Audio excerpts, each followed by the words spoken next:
ضيف وطلب الضيف كرة ملعوبة أمامية، خطرة هذه، جول جول جول جول جول جول جول أول بلمسة إسبانية بنكهة ديوانية، وبالتالي أول الأهداف.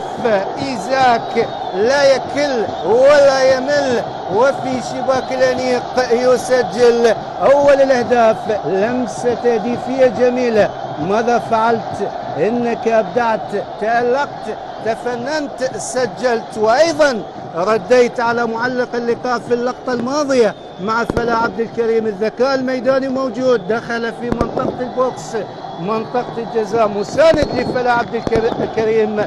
مع هذه أيضا الهتافات لجماهير الديوانية، ماكو تباعد اجتماعي، ماكو كمامات، لكن هنا لمسات، هنا أهداف، هنا جول، وبالتالي هدف أول لهذا الإسباني في زمن كورونا في الملاعب العراقية، وتحديدا في ملعب الإدارة المحلية في الديواني.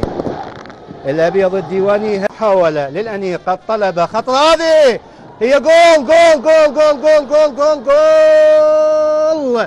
هدف التعادل، هدف التعادل لفريق نادي الطلبة. ذو الفقار عايد، متابعة للكرة الجانبية، وبالتالي أخطاء حارس المرمى وأيضا خط الدفاع. هدف التعادل لفريق نادي الطلبة، غلطة الشاطر بهدف في كرة القدم، وبالتالي مدحناه لمهدي هاشم، تسبب بخطأ، وبالتالي هدف التعادل لفريق نادي الطلبة.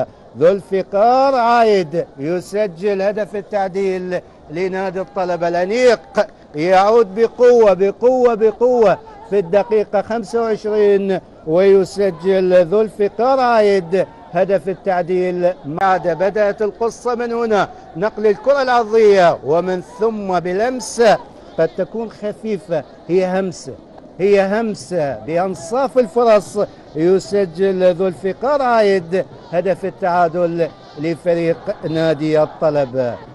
فعل